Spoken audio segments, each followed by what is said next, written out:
Pues bien, la Revolución Mexicana se caracterizó por varios movimientos, pues ya saben ustedes, de corte socialista, liberal, anarquista, populista, agrarios, aunque fue en principio una lucha contra un orden establecido. Con el tiempo, pues se transformó en una guerra civil y, pues por supuesto, cobró miles de vidas. Para hablar de esta parte de la historia mexicana, esta noche nos acompaña el arqueólogo e historiador, don Eduardo Merlo. Don Eduardo, bienvenido.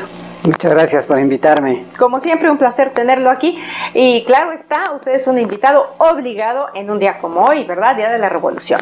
La Revolución es un acontecimiento trágico, terrible. Ahora lo celebramos, pero entonces la gente lo lamentó muchísimo. La Revolución tiene dos fases, por llamarlas así. La de la lucha contra el tirano, contra el dictador Porfirio Díaz, que dura poquito, realmente dura 5 meses, casi 6, en que el tirano renuncia y se va a Europa. Con eso, pues triunfó la Revolución, en la revuelta de Madero. Vienen las elecciones, gana Madero, esa es la primera fase.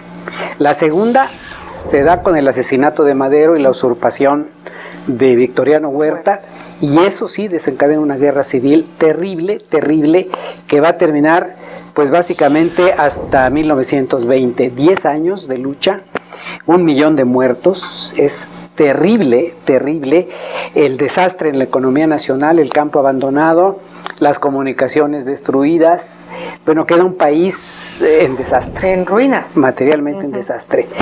Pero es una lucha que se tenía que dar, estaba ya comprimida la pasión de mucho tiempo, de explotación, de problemas en el campo, en la ciudad, y estalló. Y este estallido fue verdaderamente terrible porque arrastró a todo mundo.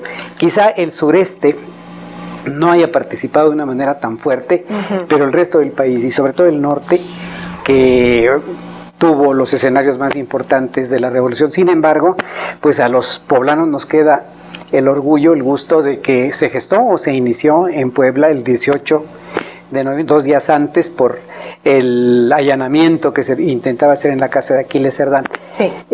Pero en todo el país empezó a desatarse al llamado de los revolucionarios de Madero, se levantaron en armas en todas partes, siguieron la convocatoria y la guerra se desató muy rápidamente, de tal manera que Porfirio Díaz, que era poderosísimo, tuvo que ceder antes de una masacre. Él nunca se imaginó que de todos modos se daría esta masacre, pero él renunció antes que provocar una matazón, algo sangriento. Ya, que como usted dice, de todas maneras se dio.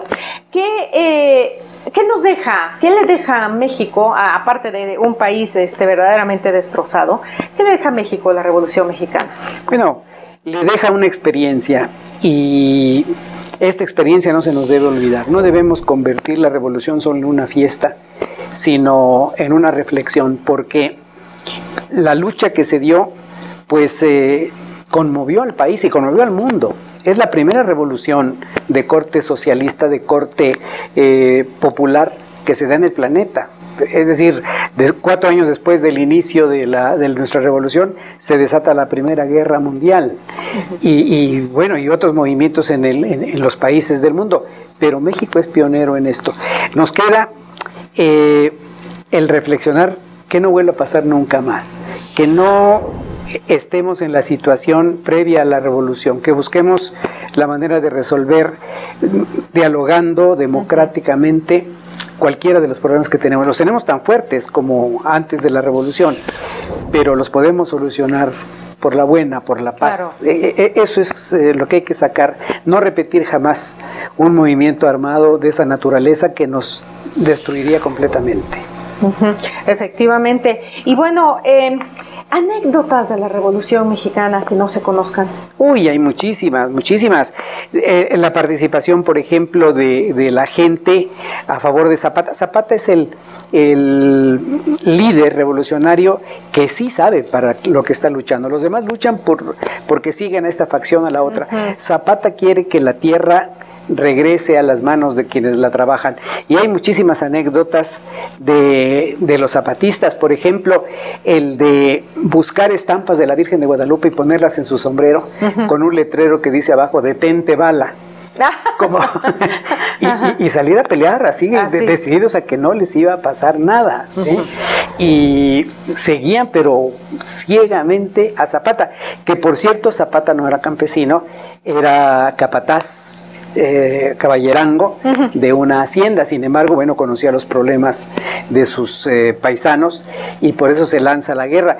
Pero junto al carácter y a los ideales de Emiliano Zapata está, por ejemplo, Eufemio, su hermano, que sí busca ganar para él lo que el hermano busca para todos los demás.